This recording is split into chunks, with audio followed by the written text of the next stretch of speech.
नसेल संपलं तरी मला काय फरक पडतो? नाही संपलंय का?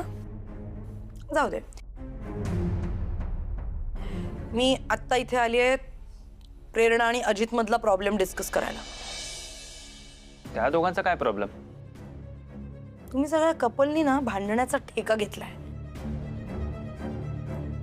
प्रेरणा आणि अजित मध्ये कडाक्याचं भांडण झालंय, खूप मोठं. फोन आला होता प्रेरणाचा. इतकं टोकाला गेलंय भांडण की ती माहेरी चाललीये सगळं सोडून. काय? हा काय वेडेपणा? प्रेरणा ताई बऱ्या आहेत ना? एवढ्या तेवढ्या कारणाने माहेरी कोण निघून जातं? काय कधी कधी माणूस कितीही शहाणा असला ना तरी करतो असा वेडेपणा.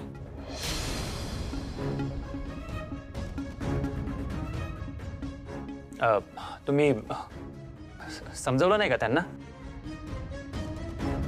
मी नाही समजवलं तिला. मी फोन केला होता तिला, पण प्रेरणा आहे ती, ऐकेल तर शपथ. त्यामुळे मी आता ठरवलंय माझं ऑफिसचं काम संपलं की मी कॅफेला जाणार आहे त्या दोघांना भेटायला. बघू काही सॉर्ट आउट होतंय का. आणि बघा म्हणजे तुमची पण मैत्रीण आहे, आपल्या मैत्रिणीचं चांगलं व्हावं असं वाटत असेल तर या दोघं जण. बाय.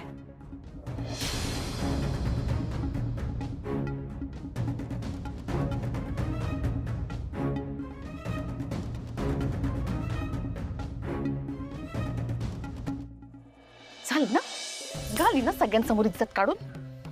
झाले दिलेल्या पैशांचे उपकार काढून झाले. तुमची काय वाचा उचकटी होती का? बोलायचं ना, ही वेळ माझ्यावर तुझ्या बायकोमुळे आलीये म्हणून. अगं पुष्पा, त्याच्या बायकोला दोष दिसन काय फायदा आहे? अरे त्यांचा बी घटस्फोटच होई राहिला ना आता. हाऊ ना मग याच संधीचा फायदा करून गेला होता तुम्ही. पण नाही, तुम्ही ना तुमच्या भावाच्या ताटाखालचं मांजरून म्याव म्याव करत राहा. अगं हळू बोल ना पुष्पा, जरा शांत बस ना माय. त्या मनाने ना मला बिझनेस मध्ये खूप मदत केली आहे, म्हणून गप्प बसावं लागतं मला. हे नशीब तुला तेवढं तरी भान आहे दादा.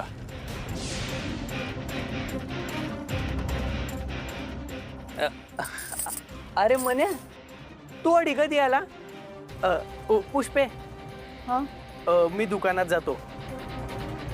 दुकानात कोणी बी नाही आहे ना, आणि माल बी उतरवायचा आहे. हो चल येतो मी. हा. वहिनी, तुम्ही दादाशी जे बोलला ते ऐकलं मी.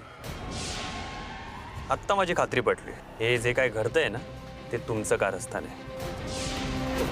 आणि तुम्हाला काय वाटलं, हा असा साधेपणाचा आ म्हणून तुम्ही किती आतल्या गाठीच्या आहात हे मला कळणार नाही? वरज भाऊजी, तुम्ही तर गैरे हुशार निघालात. मग आता काय करणार हो तुम्ही? काय ना, तुम्ही ना माझं काहीही वाकडं करू शकत नाही. त्यामुळे ना माझ्यावरती अशी फालतूची चिडचिड नाही करायची. आणि चिडचिड झाली तर ते ऐकून घ्यायला मी काय तुमची बायको नाहीये. आणि मुळात अशी चिडचिड झाली ना तर तुमचं गुपित अजूनही माझ्याजवळ आहे. ते वल्लरीला सांगायला मला वेळ लागणार नाही. लक्षात ठेवायचं.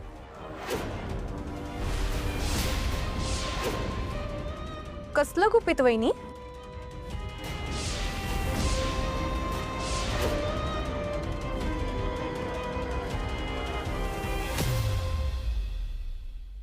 सांगा ना, काय सांगणार होतात मला? वहिनी सांगा ना, काय सांगणार होता तुम्ही मला? तुम्ही काही लपवताय का माझ्यापासून? कसं सांगू वल्लरी तुले? अगं किती दिवस झाले भाऊजींना लहान भावासारखं समजवते मी. असं करू नका, ऐका माझं. पण नाही, ऐकलंच नाही माझं. नेमकं कशाबद्दल बोलताय तुम्ही? अगं डिवोर्स बद्दल. तुला माहितीये वल्लरी, भाऊजीने डिवोर्स नोटीस आणली ना घरी, तेव्हा पहिल्यांदा मी पाहिली होती ती.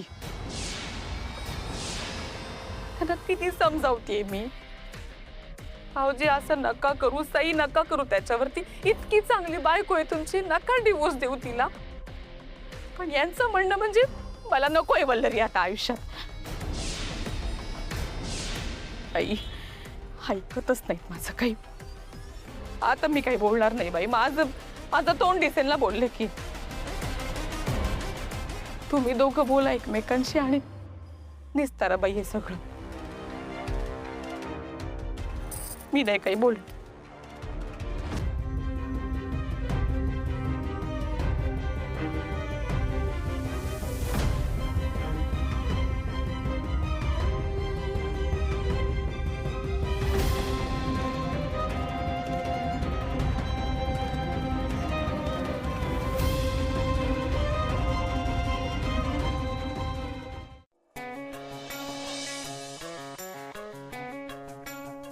तेजा, तुझी ही कॅन्डल लाईट डिनरची आयडिया आहे ना, ती मला खरंच खूप आवडली. म्हणजे मला तर असं वाटतं की प्रत्येक कपलनी महिन्यातून एकदा तरी असं कॅन्डल लाईट डिनर केलाच पाहिजे. मी पण ज्यांच्यासाठी करतोय ते येतील ना? येतील ना म्हणून काय विचारतेस? माझ्या आणि अजितच्या भांडणाचं कारण दिलंयस ना, आमचं भांडण सोडवायला नक्की येतील बघ. पण खरं सांगू का,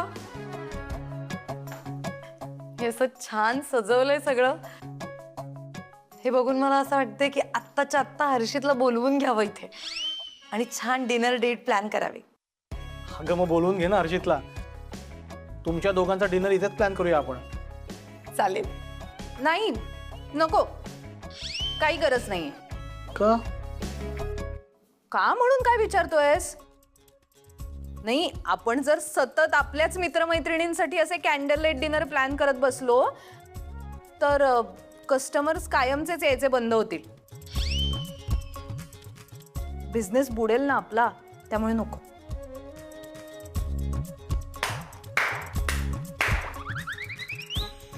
वाह, मस्त हा प्रेरणा, भारी. नाही, छान निभावतीयस मैत्री. वल्लरीसाठी हे सगळं कर म्हणाले तेव्हा बरोबर केलंस.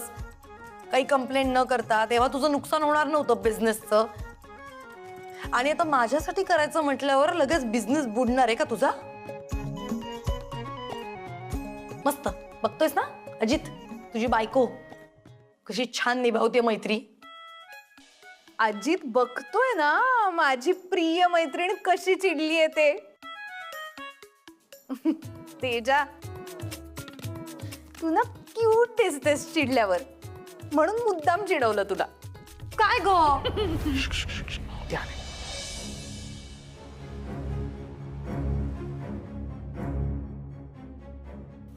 वल्लरी, मनोज भाऊजी घाई घाईत का आला तेवढ्या? घाई घाई देते म्हणजे? कारणच तसं आहे. मला सांगा, काय गरज आहे तुम्हाला भांडणं करायची? सगळं चांगलं चाललंय ना, मग प्लीज असं नका करू. मला अजिबात पटलेलं नाहीये तुम्ही जे काही करताय ते. एक मिनिट. मला नाही वाटत प्रेरणाताईंचं काही चुकलं असेल. आपल्या सगळ्यांनाच माहितीये प्रेरणाताई किती समजूतदार आहे ते. अजित, तुझं काही चुकलंय का? नाही, अजित भाऊ असं काही चुकीचं वागतील असं मला वाटत नाही. त्यांचं प्रेरणाताईंवर खूप प्रेम आहे. ते त्यांना दुखावतील असं मला वाटत नाही. पण तरी सुद्धा मी तुम्हाला सांगते प्रेरणाताई,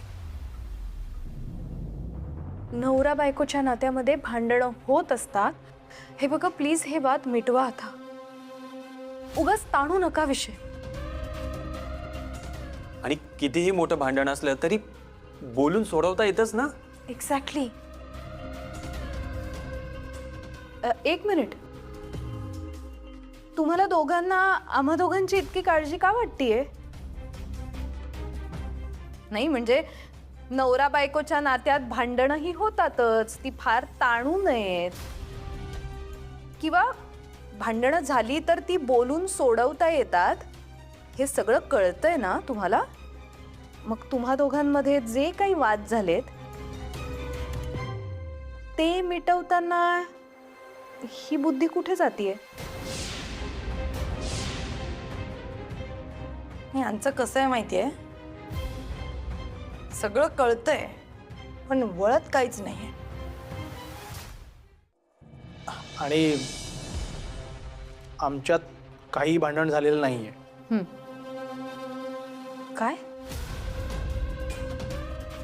पण तेजाताई नाही, तेजा मुद्दामच बोलली,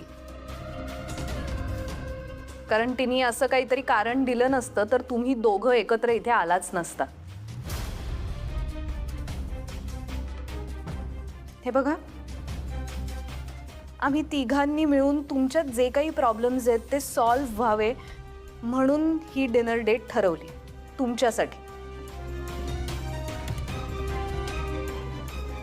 त्यामुळे वल्लरी, मनोज, आता ना जरा शांतपणे बोला. छान फूड एन्जॉय करा, म्युझिक एन्जॉय करा, ॲम्बियन्स एन्जॉय करा. कळतंय का? शांतपणे बसून बोललात ना, गोष्टी होतील सॉर्ट आउट. आम्ही बाहेर थांबतो. हं.